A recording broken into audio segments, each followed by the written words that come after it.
Le Zoom Info sur Europe 1, c'est le nouvel épouvantail dans le champ de la bataille sanitaire. Le variant Omicron détecté par l'Afrique du Sud et le Botswana sans que l'on sache où il est apparu précisément. L'enquête sur ses origines est en cours. Aboutira-t-elle? On ne le sait pas.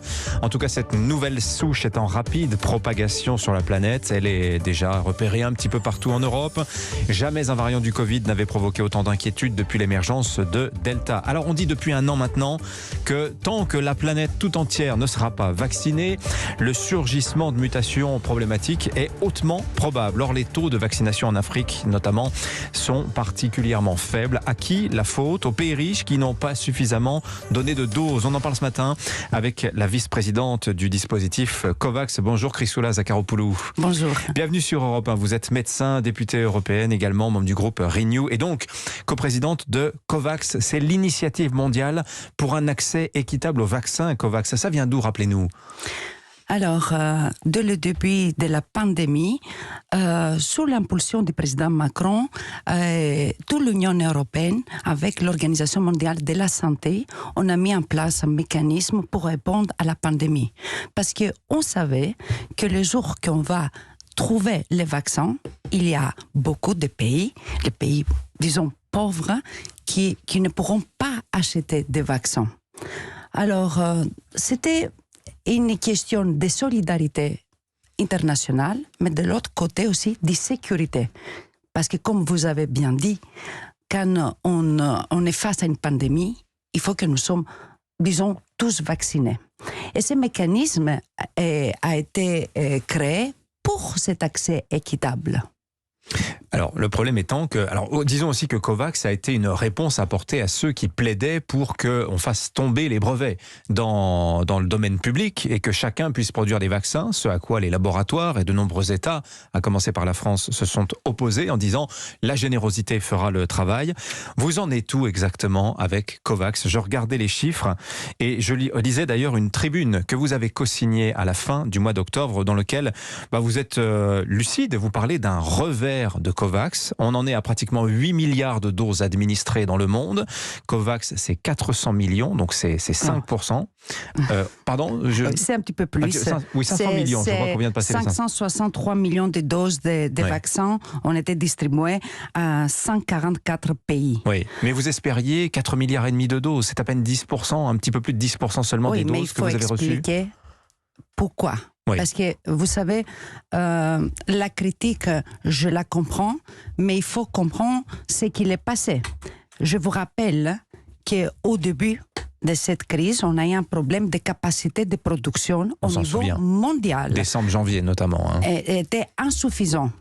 Et vous rappelez que le COVAX a acheté de vaccins en Inde.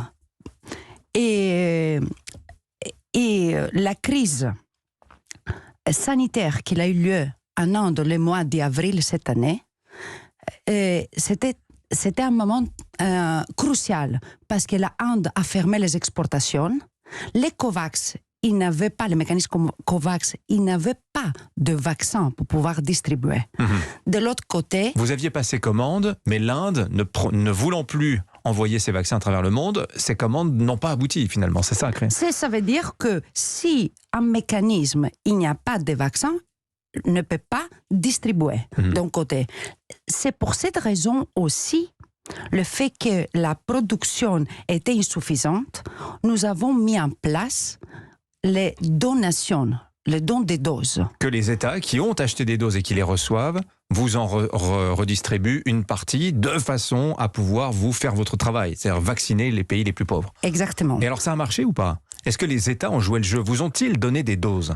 Oui, alors tout d'abord, le premier pays qui l'a proposé ça était la France. La France a commencé à partager les doses et aujourd'hui, c'est le pays qui l'a donné 67 millions de doses, plus de ça qu'il a été promis. Nous 107 millions de doses données par la France au dispositif COVAX. Donc c'est 20% des doses que vous avez reçues qui viennent de la France. Non, c'est pas si simple, Dimitri. Malheureusement, ça fonctionne pas comme ça. Ça veut dire l'Union européenne, il a promis 500 millions de doses. Jusqu'à la fin de l'année 2021, on a promis 300 millions de doses. Le problème, c'est qu'il y a une interconnexion. Ça veut dire, nous, en tant qu'État membre, nous cédons nos vaccins. Après, c'est l'industrie pharmaceutique qu'il faut qu'elle fasse aussi son travail. Ça veut dire, nous voulons savoir un calendrier. La prévisibilité, c'est très important. Tout d'abord pour que les COVAX puissent s'organiser, mais la chose plus importante est que les pays puissent organiser les propres campagnes. Car ce n'est pas la même chose faire une vaccination en France qu'à un autre pays qui n'a pas les mêmes moyens. Alors, il faut rappeler quand même que, vu de France, tout ça a l'air simple. On reçoit les doses, c'est envoyé dans les centres, on met ça dans les frigos, on monte les barnums, on fait les piqûres aux gens. Tout ça a l'air très simple. C'est beaucoup plus compliqué que ça n'en a l'air.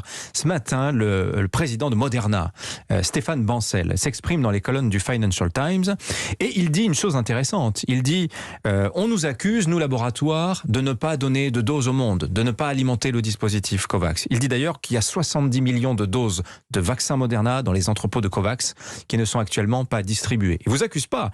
Il dit juste que d'abord c'est très compliqué parce que les États font pression sur les laboratoires et il rappelle que les États-Unis par exemple ont imposé à Moderna de lui distribuer 60% de la production. C'était comme ça, c'était dans le contrat.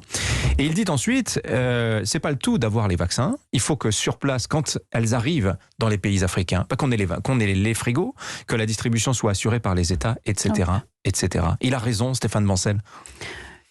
Écoutez, je ne l'ai pas attendu ce matin, mais je pense que... Alors, il se défend, bien sûr, de ses actions. Il faut que se défende. Mais moi, ce que je vois depuis tous ces mois de travail, je vois que les États cèdent, mais de l'autre côté, l'industrie pharmaceutique, il ne nous a pas aidé beaucoup.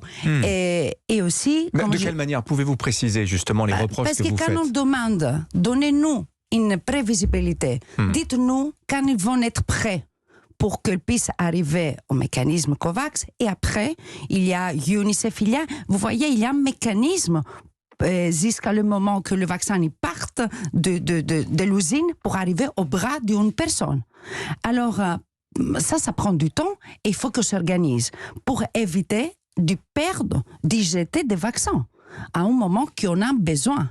Alors, moi, cette collaboration, comme vous dites, je ne l'ai pas vue, et je ne suis pas l'unique, c'est ça qu'on rapproche au laboratoire. Vous dites aussi, dans cette tribune que je citais tout à l'heure, signée fin octobre, qui avait été publiée dans les colonnes du journal Le Figaro notamment, il y a des restrictions à l'exportation, donc là on comprend bien que vous parlez des États, et l'accaparement de vaccins. L'accaparement de vaccins. Qui s'accapare les vaccins Madame Zakharopoulou, dites-nous tout. Non, Ah bah attendez, excusez-moi, vous êtes co-signataire de cette tribune, hein? Les mots sont forts. Je dis que les pays riches, ils ont acheté beaucoup de vaccins par rapport à la population. Et vous le savez, tous les pays riches. Bien sûr. Alors, ce que je dis, c'est, vous n'inquiétez pas, nous avons des doses suffisantes pour vacciner, pour faire la 3e dose. Je dis, il faut vraiment qu'on accélère maintenant, qu'on commence à donner vite, parce que comme vous avez dit au début, l'Afrique a un taux de vaccination de 7%. D'un moment qu'il n'est pas vacciné, et les variants continuent à se développer et on ne va pas sortir en pensant que parce que nous sommes vaccinés, la vie va être comme avant. Alors j'espère qu'avec cette situation que nous vivons, nous allons tous pousser pour que le continent le moins vacciné soit vacciné. Chrysoula Zakharopoulou, vice-présidente du dispositif COVAX, coprésidente de COVAX, est avec nous. Restez là, puisque dans un instant, j'ai d'autres questions pour vous. Les Chinois ont annoncé hier 1 milliard de dons de doses à l'Afrique. Qu'en est-il? Est-ce qu'il faut faire confiance à la Chine pour cela? Est-elle en train de prendre le relais, de se mettre en concurrence avec COVAX? On va voir ça dans un instant notamment.